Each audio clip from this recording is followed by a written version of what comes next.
Greetings and salutations, folks. I'm Josh from Layzee. Thank you for tuning in. We are saving the world here, one trailer at a time. Today, we're going to do an orientation or a walkthrough on a 2026 Jayco Jayfeather. This particular one is a 23RK, but the idea here is we're going to show you how to use the trailer, not so much try to sell you the trailer, although we'll do that as well. I'm here with my friend, that Dutch bad boy, Brendan Hannemeyer on the camera today. Brendan? What's going on, happy campers, future campers, and fellow salespeople? Thank you so much for tuning into the #1 RV YouTube channel in the world. Please do not look that up. But hey, we're giving you some very informative videos here. If you don't mind hitting that like and subscribe button, we'd appreciate it. We're on all the social medias. Check us out there as well and enjoy the orientation. Right on, Brendan. And just to be clear, this is not an exhaustive orientation, right? Like, there are things that we're not going to cover, but we're going to do our best to try to get to everything we possibly can. We only have so many hours in the day, but we're gonna get after this here. So right here at the front, we have our hitch, okay? And all the Jayfeathers have a 2 5/16 ball. So, you know, when you come to pick up the trailer, make sure that's the ball size that you have. When you're hooking up to these kind of things, you are almost certainly going to want a weight distribution hitch of some kind, whether that's a Husky, a Reese, a Kurt, whatever in through there. But legally, you're going to need a weight distribution hitch. If you don't have a weight distribution hitch, Layzee is going to make you sign a waiver saying that we suggested it. And that's part of towing this trailer down the road, is having some kind of weight distribution hitch of some kind. We have a 2 5/16 ball, like I mentioned. Your ball is going to come up in behind here, hook up, and then there's a coupler here that is open right now. Ball is going to come up and in. There's a blade that comes in behind the ball itself, locks into place, and then you put your pin in. That is the most important part of hooking up to your trailers, that you have your pin in your coupler. If you can't get the pin in, that most likely means this isn't locked, okay? So if it's up like this, you can't get the pin in. If it's back like this, you can't get the pin in. You need to have an in and down, slide the pin in through there. Then we have our chains. The chains are going to hook up to the truck or the vehicle of some kind. When you hook these chains up, they do need to crisscross. So there's a chain on this side that's going to hook up on this side of the vehicle, a chain on this side that's going to hook up to that side of the vehicle. Second thing to do when you're hooking up your trailer. Then there's what's called a breakaway cable, and this right here is it's a pin, or it's a cable that runs to a pin back in through here. And what happens here is this hooks up to the truck, boom, with a separate link. So not on the chains, a separate link hooks up to the truck there on the hooks. And if the trailer ever becomes disconnected from the truck for any reason, this is going to hold on, pull the pin out of this box back in through here, and that activates the trailer brakes so that the trailer does not follow you down the road. It's important that you have this on. Don't forget to do that. When I'm running this, I typically run it through the pin here, like so it's not like drag on the ground or flying all over the place. So you'd hook that up through the pin, hook it up like so. And then you have your 7-way wiring. And the 7-way wiring has got your lights in it, so when you hook up to the vehicle, it'll give you your signal lights, your brake lights, your clearance lights, and this is also what activates the actual brakes on the trailer. If you have a 7-way on the trailer, that means you need to have a 7-way on the vehicle and a brake controller in the truck. The brake controller in the truck is going to activate the brakes on the trailer and controls the amount of amperage that goes to those brakes. The higher you have that brake controller, the more power you send to the brakes when you push the brake pedal. When you're towing a trailer down the road, the trailer's not supposed to be pushing you at all. The trailer brakes are supposed to be braking the trailer. So you want to have that set up properly. We've done a small little video on how to set that up. Got some hate on it, Brendan. That's fine. A trailer brake controller is mandatory. Trailer brake controller is mandatory. Any trailer I've sold over the last basically 12 years has had brakes on the trailer, doesn't matter how big the trailer is. So you need to have a brake controller to activate those. So 4 things there. We have the pin, we have the breakaway cable, the chains, and then the 7-way lights. All these Jayfeathers are going to have a front power jack. We have a little light there to light things up. That's just for lighting things up at nighttime when you're hooking up. And then we have an up and down button here on our front power jack. Now, down doesn't mean the jack down. Down means the trailer down. Okay? Up, down, it's labeled there as well. And then if you ever have a power issue, like you don't have battery power or something like that, when you go to hook your trailer up or unhook your trailer. There is a manual override on the top of that jack. There's a crank handle we're going to see in the pass-through, and you can crank up or down the jack manually if you have a power issue or there's a fuse blown or something like that, right? So that's important that you know about that. You don't want to be stuck with the trailer on your truck or not able to get on your truck. As we get into the propane system here, this is the full tank you put on, Brennan? Yep. Okay. So we're just setting this up for display purposes. These always come with empty propane tanks from the manufacturer. Right now, this tank has propane. This tank does not have propane. If you come around this side here, Brennan, you can see there is a switch here with an arrow pointing. So that means we're drawing off of this tank. So I have this tank open right now, and we'll have propane running. This is the primary tank, so what's going to happen is when this tank goes empty over use, it's automatically going to start drawing off of this tank, okay, without you touching anything. It's called an automatic changeover. You can tell this tank is empty because there's a piece of glass here, and the camera's not going to pick it up, but if there's a red line in behind that piece of glass, that means this tank's empty and it's already running off of this tank. What you do then is you flip that over to the other side, okay? Shut this propane tank off, and then you can take your propane and go get it filled. You do not want to have this in this position when you take this propane tank off, so you make sure you flip that over to the other side. Then what's going to happen is this propane tank is going to slowly go empty. Once that one's empty, red line will pop up here, and it will start drawing off of this tank. Obviously, if you haven't gone to fill up that tank in the meantime, you've run out of propane. So no. Big problem, bro. Oh, huge. Especially in the Great White North. Yeah. Okay. And then if you have this switch down right here in the middle, that means it's going to be drawing off of both propane tanks. I can't think of a good reason why you do that. But for today, we're running off of this propane tank over here on your right, and that's what we're going to do. And then here into the battery, just come around the side again here, Brennan. So from Layzee Acres, these trailers come with a 27 series lead acid battery, which is what I have here. For regular use, this is just for display. For regular use, you should have these down and tightened up with a lug nut, okay? Not a lug nut, a wing nut or some kind of a nut in through there. Often what will happen is if you have this loose, I don't know if you can see there's a little sparking there. If you have that loose, the amperage actually goes up and you can trip a fuse by accident. When we're talking about these Jayfeathers, we have a red lead and a black lead.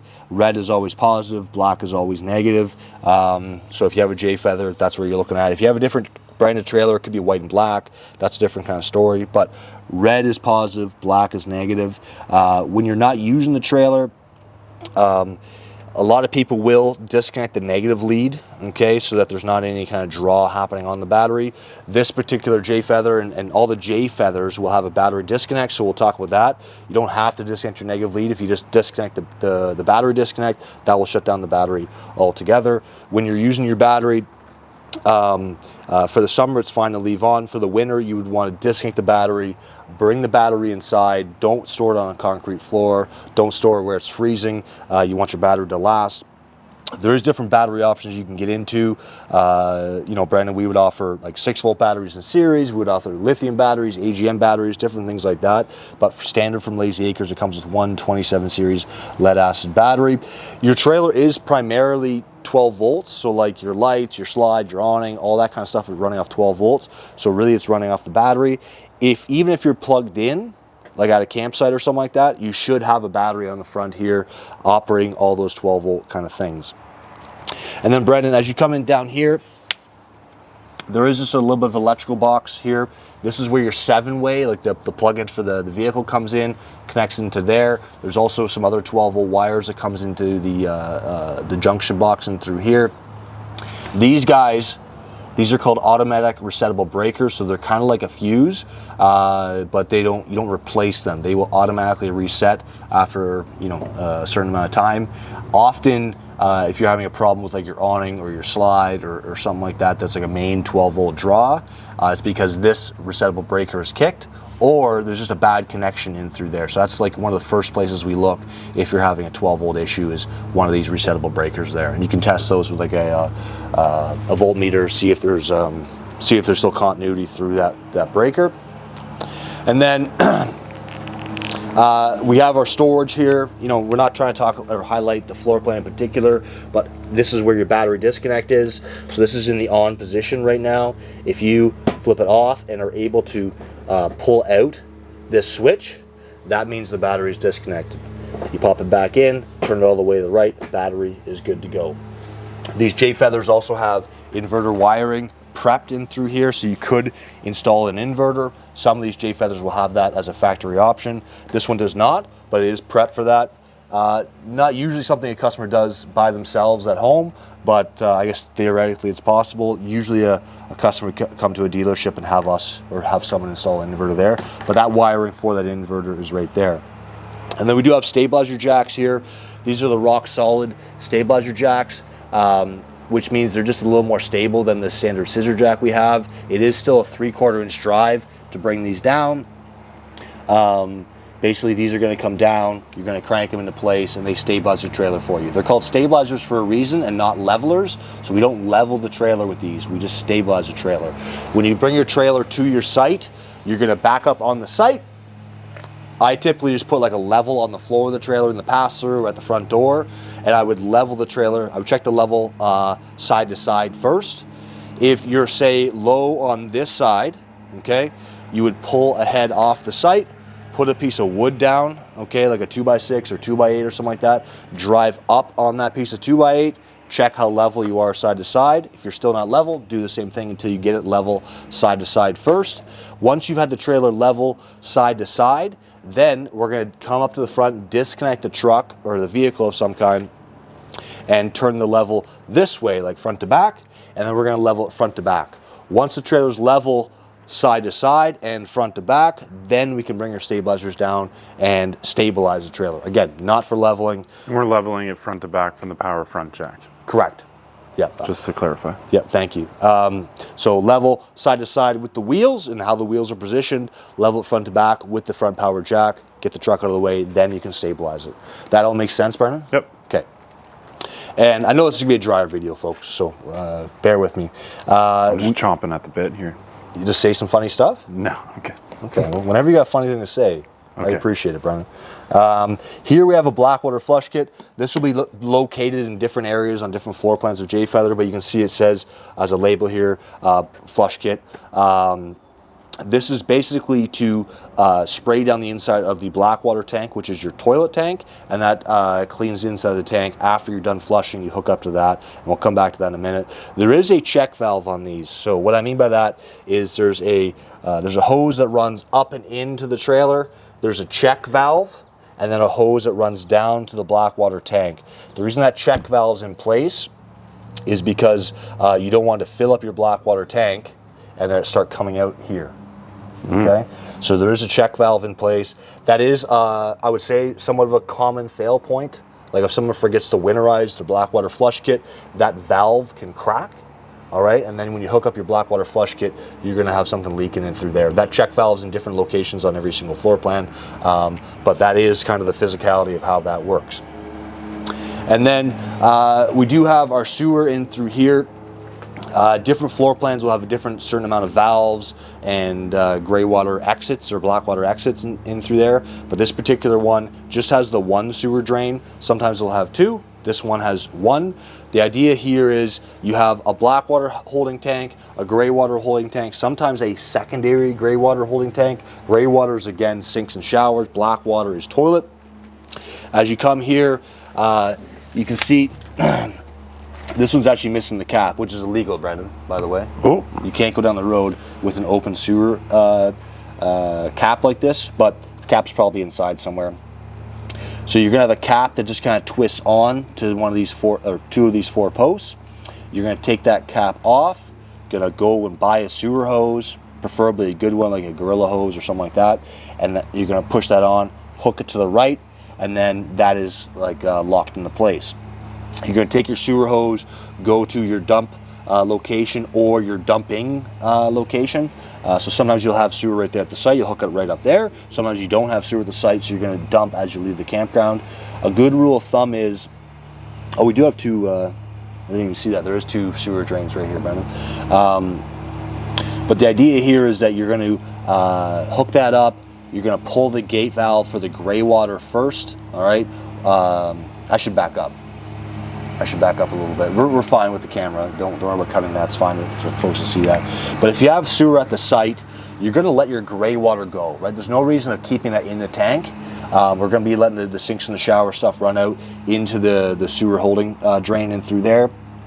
But your black water, you're going to want to make sure you keep that closed. And you can tell it's black water because there'll be a label, and also the handle itself is black. So you're going to want to make sure you keep that closed. You're going to have the gray water open, and as you shower, as you do dishes, all that water is just flowing out. But the black water you want to keep closed. When the tank is full or the weekend's over, then you're going to come back here, close your gray waters, okay, and open up your black. All your black water is going to flush out all at once. The issue with leaving the black water open when you have sewer at the site is that the liquids are going to run out of the bottom of the tank, and the solids are going to build up up to the base of the toilet. It makes like a poop teepee. Pyramid. Poop pyramid. Yep. Okay. So that's not good, right? So you always want to leave your black water closed, even if you have sewer at the site. When you're done for the week or the weekend or when it's full, then you're going to pull the valve. It's going to flush it all at once. If you're going to a dumping station, obviously we're not leaving the gray water open at the campsite because that's going to make a mess. We're going to leave everything closed. When you get to the dump station itself, you're going to hook up your sewer hose just like we did before, put it into the dumping location hole. You're going to pull your gray water first. Actually, no, pull your black water first, dirty up the hose. Then we're going to pull the gray water and flush out all the literal crap and stuff like that that's in the sewer hose. Then, once everything's open, okay, and once everything's drained, we are going to leave our black water open. We're going to come back to our black water flush kit, hook up a garden hose to that location, and that's going to come up and down and spray to the inside of our black water tank, okay? We only do that once the black water is empty, and we make sure the black water is open when we're doing that. I've had it happen with a customer before where they've had their black water closed, they hook up their black water flush kit, walk away, forget about it, whatever, and then the tank will literally fill up, and then fill up through the plumbing stack that's on the roof, and then you have like a poop fountain. It's less than ideal. So I have had a customer do that. So make sure when you hook up your black water flush kit that your black water drain is open. This is what we call a rack and pinion style slide. It is my favorite slide out system. Rack and pinion, baby. Thank you, Brendan. Jayco or Jayfeather will use either the rack and pinion, which is what we have, or they'll use like a cable driven slide, which is it's the exact slide out. So maybe we can talk about that at the end, Brendan, with another trailer if you want to. But this is the rack and pinion style slide. You can always tell you have a rack and pinion style slide because you have a literal rack here underneath. There is a manual override on the Jayfeathers for that. We'll talk about that when we get to the other side. Good here, Brendan? Yep. This particular Jayco has a second gray water valve, okay? And that is just located here, so you should get underneath your particular floor plan and see where that is. This is a rear kitchen model, so there's a separate gray tank for that rear kitchen. And then, Brendan, it is kind of hard to see, but the fresh water, and we're going to talk about the fresh water in a minute here, but the fresh water also has a gate valve. It's a white handle. Can you see that, Brendan, in the camera? Right back there. Yeah. Okay. This one's not in a great spot, but it is what it is. You would normally close your slide though. You have your slide closed, makes it a lot easier. You're right. But that is a white handle to drain your freshwater tank. And we're going to talk about the freshwater tank here in a minute. This is your water heater, and on all these Jayfeathers, it's a Suburban on-demand water heater. We're going to run that for you when we get inside. There is not too much for the average customer to be doing out in through here. There is an on-off switch, so often when this trailer gets winterized or put away for storage or whatever, that gets shut off. So you'd want to make sure that's on. There is a little fuse in through here, so if your water heater's not working, I would check the switch. I would also check this fuse right away. And then there is a pressure relief valve down in through here. You cannot plug that. You're not allowed to. And you really shouldn't really mess around with this at all. But yeah, that's really the kind of three components in through there. I have had customers with issues with just fitting this exhaust here inside the rubber grommet. So make sure that looks good like that. And then this just locks away into place. We will talk about winterizing one of these in a separate video going, later on. This particular Jayfeather is a 30 amp trailer, so you can see we have it hooked up, which is a standard like 30 amp twist lock. If you want to run the AC, you have to be plugged into 30 amps. If you adapt it down to 15 amp service and just plug it into the house or a 15 amp site, you won't be able to run the AC. You might be able to run the microwave, but to run everything on the trailer, you need to be plugged into 30 amps. If you don't need to worry about the AC, you don't need to worry about the microwave, then yeah, you can plug this in with 15 amp service and run everything. Some of these Jayfeathers will be 50 amp service, which is going to mean they're prepped for a secondary AC, or they already have a secondary AC. If you're going to run 2 ACs on a trailer, you have to be on 50 amps. If you're just running 1 AC, you can get away with just adapting it down to 30 amp service and do that. Then this is less common than it used to be, but there is a spot here at the back, and it'll be in a different location every floor plan, where you can actually run cable TV into the trailer. So if the park has cable at the site, you can run that in, just a coax cord in through there, thread that onto there, and Bob's your uncle. You are watching cable TV. Do you have cable TV, Brennan? No. I don't have TV anymore. I just have like Netflix and stuff. Yeah. I'm saving some money, but I took a book out of the Josh Allen. It's funny because you're the guy who's full Dutch. Yeah. And I'm half Dutch. I might be a little cheaper than you, eh? Yeah. Almost certainly a little cheaper than Brendan Hannemeyer. I just like having more fun. What's that? I just like having more fun. You just like having more fun. I don't like fun at all. No. Here we have our city water connection. Again, this will be located on different locations, different floor plans, but you can tell it's a city water because it has city water label here down below. This is just like a threaded nut in through here, so you're gonna push the garden hose in here, thread this to the left. Okay, that's going to thread on your garden hose. Once you turn on the water at the campground or the house or wherever you're hooked up to, you have water at the taps. Obviously, when you hook up water here, you're going to want to make sure all your taps and stuff like that are closed before you turn on the water. But that is very, very simple to use. Now, most people, and I would suggest this, would get what's called a pressure regulator. It's just like a little spigot that fits in between the hose and the trailer, and that will regulate the pressure. Oftentimes, depending where you are at the park, there'll be either really high pressure or really low pressure. So you're going to want to get a water pressure regulator to regulate the pressure. You don't want to blow a line or a tap or something silly like that. And then some people get what's called like a water filtration. I like the idea of having a water filtration that's separate from the camper, not installing one in the trailer, whatever. I just like the idea of if it kind of gums up or it's an issue, you can just disconnect that water filter and go without. But yeah, you can get a water filter, but I would definitely recommend getting a water pressure regulator.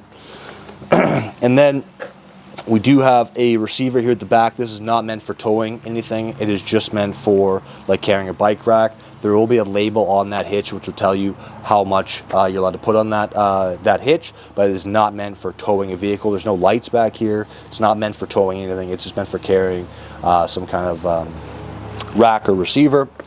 And then here we do have an outside shower. I didn't unlock this prior, Brennan. There we go. You know, that's a good point. While we're here, these can kind of get gummed up with just road grime and salt and whatever, right? So it is a good idea a few times a year to come around and hit these with some kind of lubricant, keep those like tumblers working well. I'll often use like a dry lubricant, like a lithium or something like that, because a wet lubricant will kind of attract more dirt. So lubricating your door locks, your baggage door locks, all that stuff is important. Outside shower is not meant to actually shower outside. Being naked out here at the back of the trailer and showering at the campground is usually frowned upon, depending on the campground. For your dog, just take a shower. Yeah, so you wash off the feet, wash off the dog. Look at that. Pretty slick stuff. Hot and cold. The biggest issue with outside showers is that people forget to winterize them, so don't forget to winterize them. This guy right here, different floor plans may have this. This is actually just a plumbing vent for your rear kitchen on this model. So the drain has a vent built into it. Most times they go up through the roof, but depending on the floor plan, they can't do that. So that's what that is if you're wondering. Often floor plans won't have this at all. And then we do have our range hood vent here at the back. This is the flap that when you turn on your range hood, it's gonna expel all like the air and the hot air outside.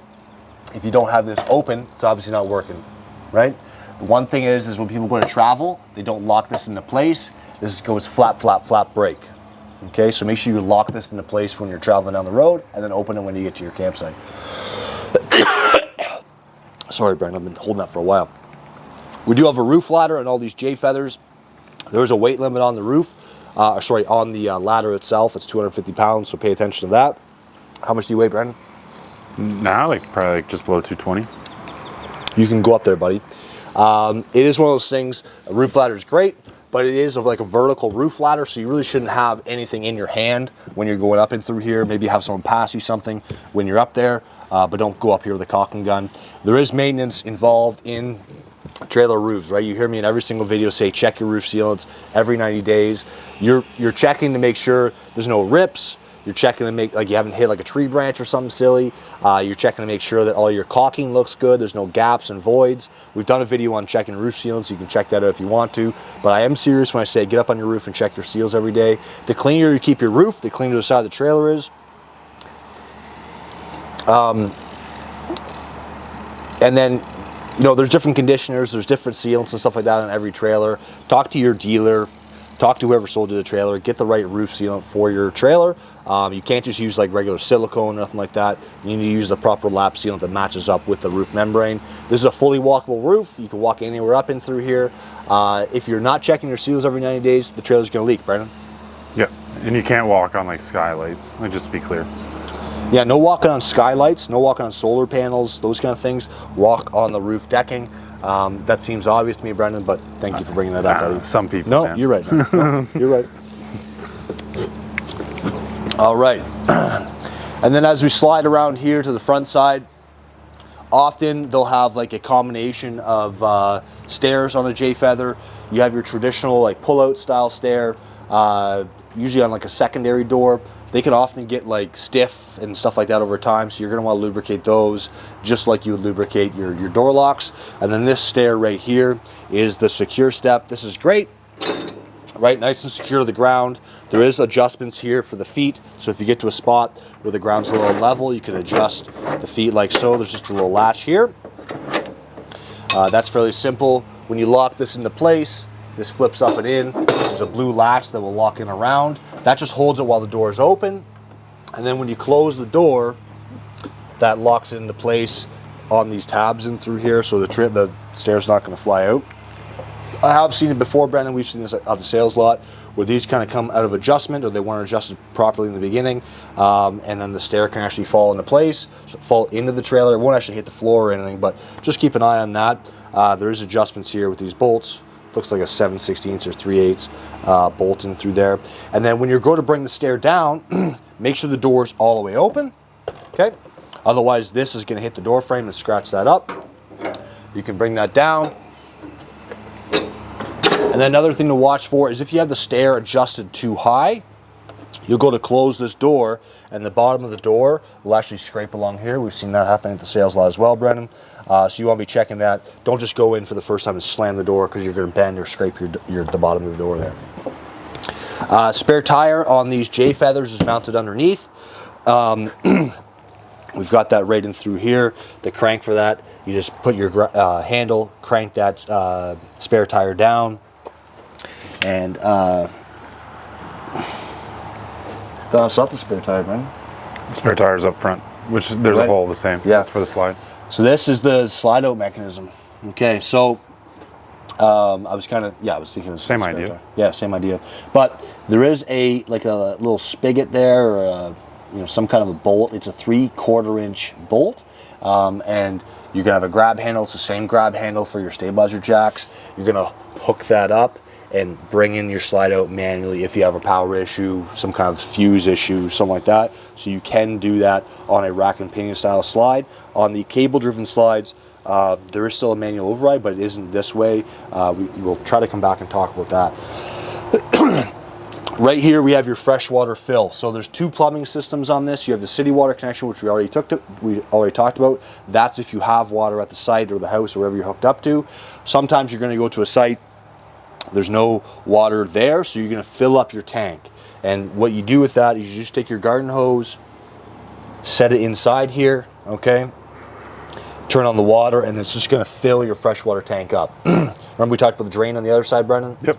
Drain that when you're going to get going again. Camera just went funny. We exceeded the movie time. Yeah, it's a long video, Brendan. So gravity feed freshwater fill, put the hose in through there. Once this tank is full, it's just going to start splashing back out at you. Don't be surprised when that happens. Tank full, splashing back out. There's a vent up and through here on the left. If that gets plugged up for whatever reason, it won't really fill properly because there's not like air escaping the tank. So just keep an eye on that. But when the tank is full, you'll come out of this piece right here, maybe out of the vent a little bit. We have the furnace vent here. There's really nothing for your average customer to do there. Don't cover it. Like don't put like screen mesh or anything like that. You're not really allowed to do that. I'd see a lot of people doing it. No judgment. But according to the manual, you're not really allowed to put like a screen or anything like that on there. And that's the better furnace vent. Like this is like what you'll see on some brands, but then you can't work on the furnace from the outside. From the outside, yeah. So Brendan's right, and I'm not sure if all Jayfeathers have this, exterior opening, Brendan. This particular one does. It may be that all Jayfeathers have this, but this is just a little bit easier to work on. There's a value there. You can still work on the other furnace, but you gotta work on it from the inside, which can be a little trickier, of course. We have 14-inch tires here on this Jayfeather. Larger Jayfeathers will have larger tires. 14-inch tires.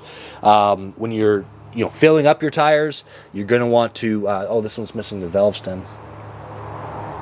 They all are. That's probably because there's TPMS on here, Brendan. Cool. But when you're checking your tire pressure, read the tire, fill it up to full, 65 PSI on this particular tire, but you can just read that on the tire. Every tire, not every tire, but each sizer tire or brand new tire or whatever they're using is going to be different, so read that on the tire. You want to check your lug nuts when you get home for the first time. So the trailer's coming from Indiana to the dealership. We would have torqued the tires, but for the first little bit, you do want to be retorquing these tires. There is information on that in your owner's manual, what to torque them to. From my recollection, it's been 12 years since I've been in the shop, but my recollection is that it's 110 foot-pounds for aluminum rims, 100 foot-pounds for steel rims, but check your manual for that. You don't want to be over-torquing or under-torquing your tires. But yeah, you want to be doing that for the first few trips and periodically throughout the season, checking your lug nut, torque and pressure. You have bearings on these guys. If you read the manual, it's going to tell you to pull out this cap here. In behind that cap is a rubber cap, and you can grease your wheels. You're only supposed to put one shot of grease in at 6,000 miles and then repack the bearings at 12,000 miles. So that's part of the running gear there. Grease at 6,000 miles, repack at 12,000 miles. If you just keep pumping grease into the bearing, you're going to push the grease out the back, and it's going to end up all over your brakes, and that's obviously a problem. There's a seal there that you can bust with just the pressure of the grease, so don't be just pumping grease in. Read your manual on that, but yeah, 6,000 and 12,000. They also say every year, Brendan, so every year you're supposed to repack the bearings. To me, that feels like a little bit overkill, but that's better than underkill, right, Brendan? 100%. Okay. We have a spot here you can put an outside TV if you want. So you have a TV antenna on the roof, you have the cable at the back side. You can hook up a TV here, hook up to the coax, plug it in right through there. You do have door locks here. You have two sets. You have a deadbolt here at the bottom, and then you have a handle right through here. Typically, dealerships will have a master key to get into the handle, but they typically don't have a key to get into the deadbolt. I actually do, but just a little humble brag there, Brendan. Me too. You have one as well? Mm-hmm. Wow. You've been here for longer than 2 weeks, so that's good. Yeah, you get it after 5 years. No. Is that the rule? It's like a plaque. No.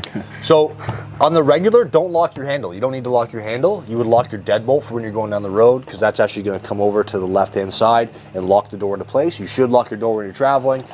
Close the door, boom, lock it into place. On the regular, though, don't bother locking your handle. When you get to the dealership and you need to have some service work done, you would keep the deadbolt unlocked, but you would lock your handle, and then that way they can get into the trailer and do the service work they need while you're not there.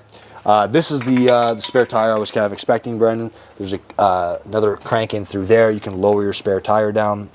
A lot of people will travel around without having any kind of floor jack or bottle jack or scissor jack or nothing like that to change your tires, and they won't have the proper tool to take off their lug nuts. You should have that, right? You have a spare tire on the side of the road, you should be able to change your own tire.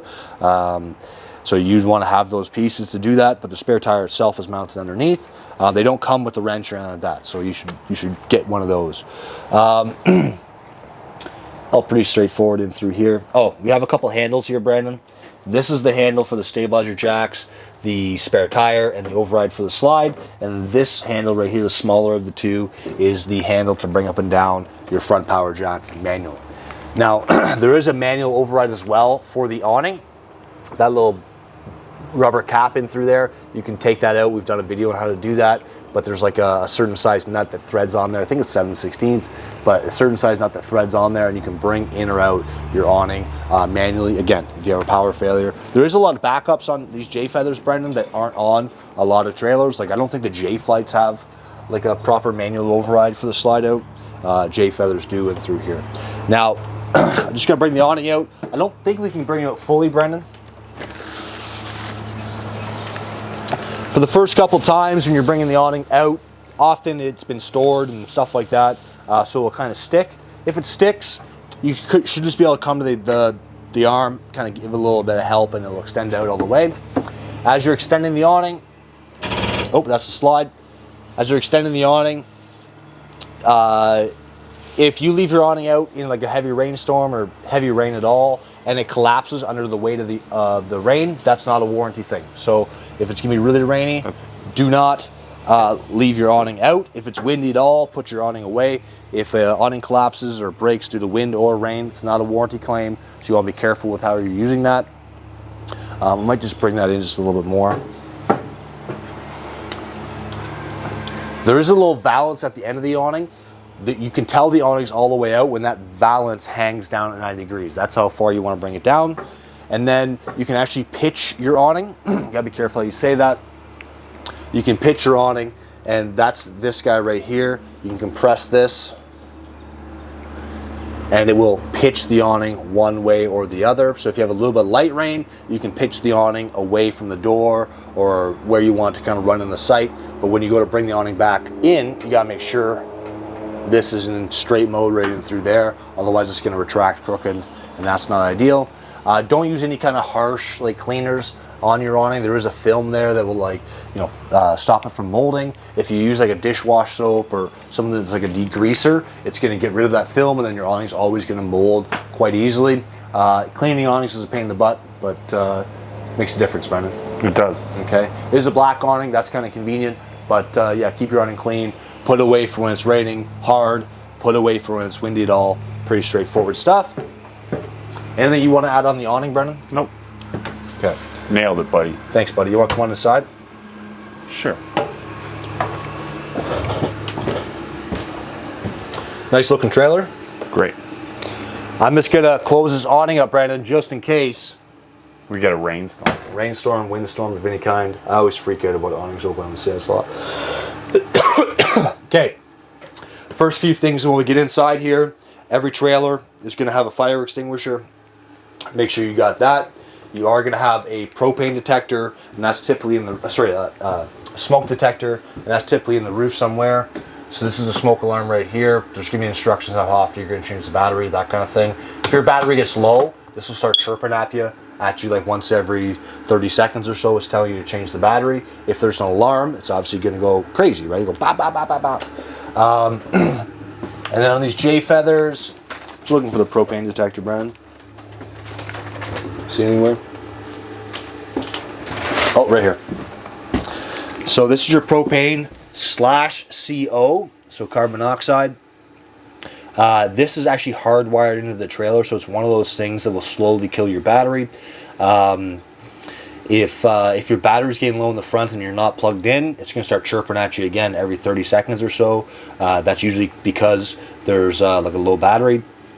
Propane sinks, right? So that's why it's kind of down near the floor here. If you have a propane leak or someone's left the burner on or something like that, then this is going to go nuts. It's actually pretty sensitive to different chemicals too, Brandon. So if you're using like a kind of a weird cleaner, like maybe like a cleaner from Romania or something. Ooh. That's safe to say, right? 100%. Okay. The Romanians might come from you. Yes. Oh, and they're mafia too, eh? Ooh. Shoot, I'm probably screwed. Anyways, using a weird cleaner, that can set that off. So yeah, just pay attention to that. And then this is also your CO. So if you have some kind of open flame in here, like you've left a burner on to heat your trailer, terrible idea.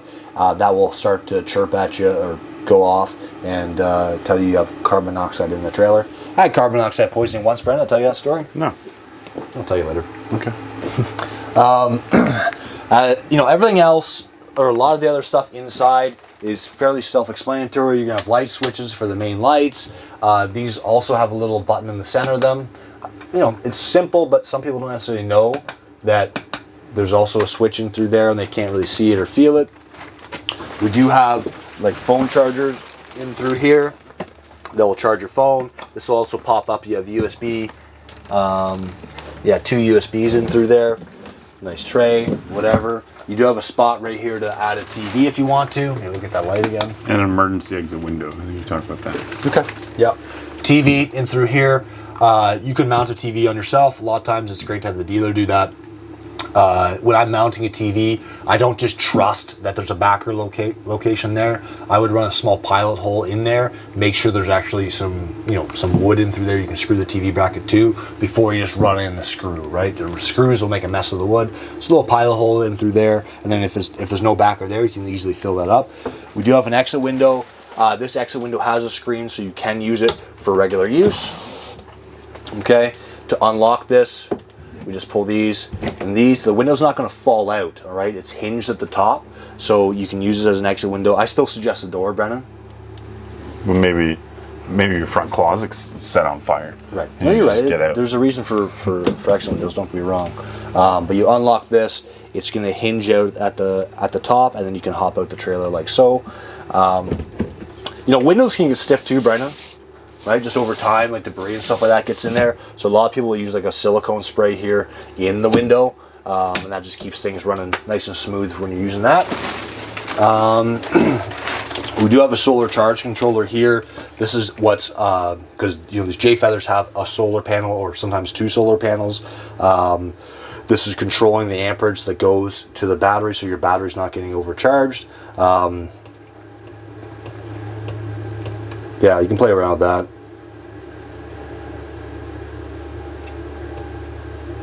I haven't played around with the Go Power one in a long time.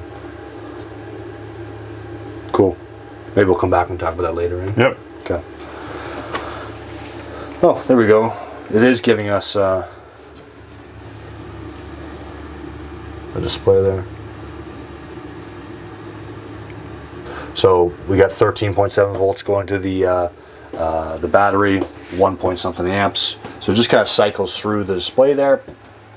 As we hop into the bathroom, the big thing on the bathroom is your toilet. You should always leave a little bit of water in the bowl like we have right here. There's no like odor trap like in a household toilet, so the water in the bowl is keeping the stink down in the tank and not coming into the trailer. To do that, you just touch the pedal. See how it just fills up? Okay, so you want to leave water in the bowl there. When you're going to drain the bowl, boom, open it right up. We do have the plumbing going right now, and we're going to show you how all it works. We got a shower here, a little bit of upgraded shower head. There is an off and on for the shower. The advantage to that is if you're waiting for hot water, you can shut off the shower head, okay? Soap up and then turn it back on like so to save water. This is an on-demand water heater. I don't even know if I said that on the outside, Brendan, but it is an on-demand suburban water heater. So the idea there is if you're hooked up to water, you're hooked up to sewer, you won't actually run out of hot water when you're showering and when you're doing dishes. We do have a GFI in through here. So these will be located at different locations. Sometimes they're in the kitchen, sometimes they're in the washroom. This one's in the washroom. If your 110 is not working in a certain spot, it's often just because the GFI is kicked. So that's what it looks like when it's kicked. You can just reset that here at the top side, and then the red light goes out. Max air fence. Those are a pretty nice thing to add on. A lot of people add those on so that you can leave your vent open even in the rain or when you're traveling down the road. These don't have them from factory. There's not many companies that do it from factory. They'll obviously close your vent for when it's raining, close your vent for when you're traveling, unless you have a max air fan put on or max air vent cover put on. As a rule of thumb, your 110 receptacles, they won't work unless you're plugged in, unless your particular Jayfeather has an inverter. Right here we have USBs. The advantage to a USB is that you're actually running off the battery. You can charge your phone just on your battery. There is a USB-C in through there. Brendan wants me to mention that. So you can just plug in your phone or some kind of 12-volt appliance into the USB without being plugged in. You want to talk about the water system, Brendan? Sure. All right. So before the video started, I did go and fill the freshwater tank. So we have water in the tank right now. We're not actually hooked up to water, but we have water in the tank. I can come around here to my panel, turn my water pump on, boom, and then it's going to take water. Like the pump is going to collect water or suck water from the freshwater tank, and then operate our taps, sink, shower. Can you hear the pump in the background, Brendan? I can. Okay, maybe the folks at home can. If you're hooked up to water at the campsite, you obviously don't have to have the water pump on. The water pump is only when you're running off a freshwater tank. Now, when we're talking about the tank here, Brendan, or the water pump, the pump itself will be located in different locations depending on your floor plan. This one is just mounted here underneath the bench dinette. If you're looking for the water pump, easiest thing to do, look for your freshwater fill. It will be around there, or turn on the actual water pump itself and listen for it. So that's what the water pump looks like. There is a siphon kit on this water pump, so it's gonna be hard for folks to see this, but there's a hose that runs down to your freshwater tank, and that the water pump is sucking from the freshwater tank to your taps. But there's also this open line right here. And then on that open line, there's a valve. You can turn that valve to the open line, put this into a jug of antifreeze and winterize your trailer. We'll talk about winterizing another day. But sometimes you get your trailer, Brendan, guys winterize it over the winter, someone else did that for you, and the valve is still pointing to the open line. It's not going to suck from the water tank, right? So come in and check this out before you try to run your water at all. Make sure that's turned towards the line that runs the freshwater tank itself. There is like a little water filtration piece in through here on the actual water pump that can get gummed up with sediment. So if you're having like water pressure issues while you're on the water pump, it's most likely that piece in through there. I actually don't like that piece. People have different opinions on that, but oftentimes it's a pretty common fail point. But yeah, so that's there. If you're having like an issue with like water pressure, or the pump's doesn't seem to be running right, is probably because that is gummed up. And then, like I said, city water connection, you hook up water on the outside, put your water pressure regulator on, put your water filter on, whatever you want to do, and you have water at the taps. And then this guy right here, some of these will have this as an option. It's a tank heater pad. So it will actually, it's like a 12-volt heater that's like stuck to each holding tank. When you turn that on, it's going to be heating those tanks up for you. They're thermostatically controlled, so it's not like they're going to boil your water or anything. But that's just to give you a little bit more of an extended season. While we're down here, we do have our converter, our breakers, our fuses. So this is the piece that's going to take the 110 power from the outside, okay? Comes into this location here, splits off and runs all your 110 stuff. Then it's also coming here. The power converter is taking the 110 power and converting it to 12 volts to run things like your lights, to charge your battery, all your 12 volt kind of stuff is all coming into this location here. This is not an inverter. An inverter takes 12 volt power and inverts up to 110. This is not that. This is a converter, which is taking 110 and converting it to 12 volts. So you have breakers here. You have something that's 110 that's not working. I would come here and check first. You also have fuses here. Those are for 12 volt things. So if a radio or something 12 volts is not working, it's probably because one of these fuses is blown. This is typically where you would come in. There is a fan on here, and that's, if you're plugged into 110, that's typically running because it's keeping the converter from overheating, right? So that's a pretty standard thing. For the actual propane stuff, before you go to try to light your fridge, or sorry, not your fridge actually, before you go try to light your water heater or your furnace or something that's gas, you should always come to your stovetop first, run the propane here at the stovetop, bleed the propane through the lines.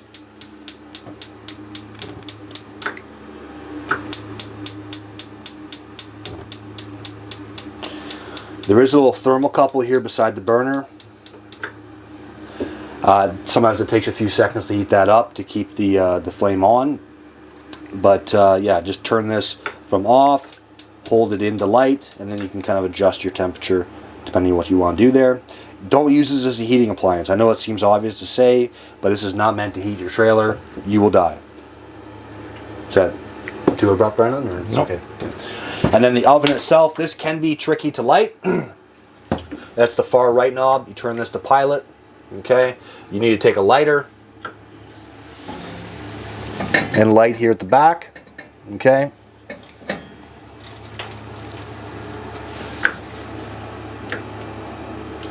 Take your lighter, go there and light that at the back. Hold this in for a second.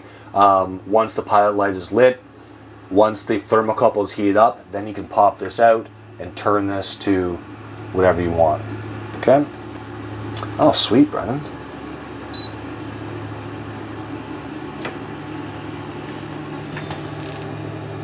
So it actually has like a display. I didn't realize that. It'll tell you how, like, how warm it is? yeah. Pretty slick in through there. Okay, good. Off, bingo bango. For your furnace, I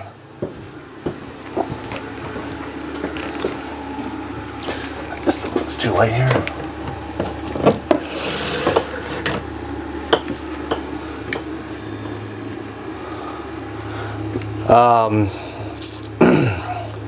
You push this button. Right now it's in, you can, does this pick up on the camera? What? You actually see that, like this writing? Yeah. So that's the mode. Right now is mode off. We can push this button, kind of livens up the thermostat. Then you can control which spin it. Yeah. Right. So it's flashing now.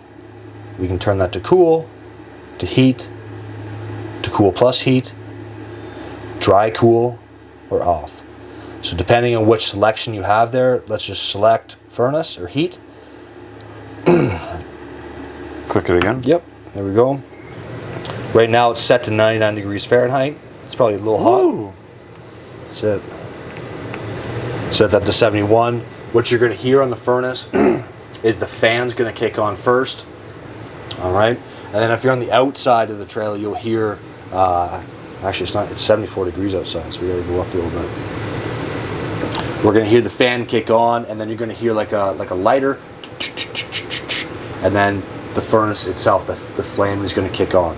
After you shut the furnace off, so whether that's, comes up to temperature or you've turned down the temperature, the flame on the furnace will go out, but the fan will continue to run for a minute, 2 minutes after that, just to get rid of all the excess heat. So that's how you turn the furnace on. Again, don't try the furnace before you've lit your burners. Then we can go back to this, go to a different mode. Let's say we go to cool. We can control our fan speed, high, low, leave it on high. It's set to 33 degrees Fahrenheit, so it's going to get cold in here. Fan is kicking on. All right, there is a compressor there. Sometimes you'll hear the compressor like actually kick on. It's kind of inaudible. But you can usually hear, especially if you're in the outside of the trailer. And then you can just go to different modes, right? You can go to heat and cold, and then set it at a certain temperature, and then if it needs to heat up or needs to cool down, it will operate either the furnace or the AC. That's probably the simplest of the two.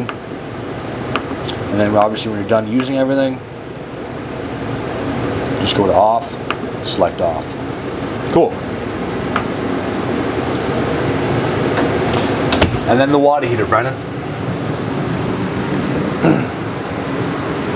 This switch here will be in different locations depending on the floor plan.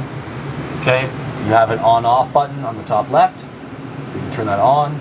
We can control how hot we want the water. So maybe if you have the grandkids over or the kids in the trailer, you're gonna want to adjust that down to like 100 degrees Fahrenheit. We can also adjust this between Celsius or Fahrenheit depending on where you are. This is on right now. I'm gonna go, stay there, Brennan. I'm gonna turn on the hot water tap.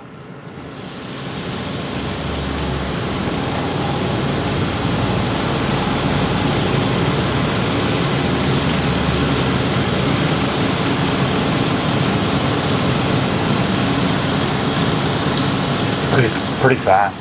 Yeah. So I have warm water here. Obviously, if I adjusted that up to 120 or whatever, it'd be hotter water. But there's, at 98 degrees, there's still kind of steam coming off of that. So that's cool, slick and easy to use. Again, don't try to use your water heater or any of your other kind of propane appliances without lighting your stovetop first. Did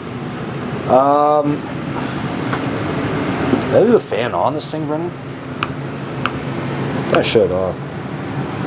There it is. Now it's off. Right on. So now we're going to talk about the fridge. The fridge is 12 volts, which means it's running off the battery. The battery will be charged off the solar panel or be charged off the 110 power when we're hooked up. Now, when we come into the fridge here, there's a power on-off switch. It's on the far left here. We just hold that. That turns on the fridge. The noises in here are a little bit annoying, Brendan. The beep? Yeah. Okay. Okay. So we just turn it on and off by holding on this switch. We can control the fridge temperature by touching the fridge one. I don't know if you can see in the camera, but it's going 44, 45, 30, and then it goes back down. And you can just cycle through whatever temperature you want to have it at. Same thing right here with the freezer. See how I'm saying it's an annoying sound? We can control the temperature on the freezer as well. There is a over voltage alarm or an under voltage alarm that will, if you're low on power or you're too high on power or whatever, it'll trip that out and give you that alarm. But pretty simple to use, pretty easy to use. Maybe read your manual on it, but turn it on and off by holding that button like that. Pretty straightforward to see if it's on or off because the light's either on or off. Perfect. Right. So the advantage to it, like a 12 volt fridge, is they do cool a lot faster than the old gas electric ones do. And they're obviously safer for going down the road. You played with this, eh, Brendan? Yep. So, just on and off here at the top right. Just click it, bud. There we go. Welcome. It's very inviting. We can control our volume in through here. We can control our tuner from there. Their drive on Highway There's 11 country music. through Jayco into Armadante, There we Highway go. 12 and 93 are still issued. You can bring USB in here. Turn this down. USB in through there. And then mode, you can go auxiliary, which will be the USB. What do you think ARC means? Not a clue. HDMI, auxiliary. To switch the mode, like you did Bluetooth by clicking BT. Yes, yeah. And then how did you do that? You already hooked up with your phone. Yeah, so you just click BT. And Okay. then you would go on to settings, go to Bluetooth. I'm probably connected still. Yeah, go to settings on your phone, go to Bluetooth. It will search for the device and then you click on it and it connects, right? Yeah. That's all you did? Yeah, that's it. And then it right away connects. Okay, so that's pretty simple and through there. You have zone 1 and zone 2. It's just on this particular model at least, there's only the zone 1, which is interior speakers. Maybe on different models there's like a zone for the living room, zone for the bedroom or whatever, but on this particular model it's just the one zone. Right, Brennan? Yep. Shuts it off. And that is one of those things that will slowly kill your battery because you always have a clock and stuff like that on your radio. Microwave. Not much to say, Brendan. No, just a regular old microwave. Just look at a microwave, figure that out for yourself. Read the manual if you have a hard time. But that's in through there. And then I thought we'd just take a look at this, Brendan, because this is the back of the water heater. This is located in different locations. There is no bypass on the water heater like we saw in years past because we don't bypass the water heater for winterization. We just run antifreeze through it. There's some connections back in through here. I would get familiar with this at least just because, it's a good spot to check for like a water leak or something like that when you're running the trailer. But pretty straightforward stuff, right? Nothing really to say there. Yep. So we've got the TV here. A TV's a TV, Brendan. You turn it on with the remote. Pretty straightforward stuff. It is plugged in here to a 110 outlet, so it's not going to be working unless you're plugged into hydro or you have an inverter on your Jayfeather. There is it's kind of hard to see because it's a flat bracket, but there is a button back here. Man, that's a tough spot to get to. Where you can turn on or off your TV antenna. Cool. So if you're actually in a space that will have digital signal from your digital and TV antenna, you can turn that on. You can tell it's on because there's a green light, and you won't be able to see it in the camera, but there's a little green light on the actual coax. It's a black switch, it just pushes in and out. If you're hooks up the cable, don't have your TV antenna booster on. It'll kind of scramble the signal. But if you're running off the TV antenna, turn the actual TV antenna on from there. And that's the video, folks. So I appreciate you. I know I would have missed some stuff. I know there's some ums and ahs in the video, but hopefully you enjoyed it. Hit the like button, hit the subscribe button, hit us up on Instagram, Facebook, and TikTok. Hope you're having a great day. Back to the studio.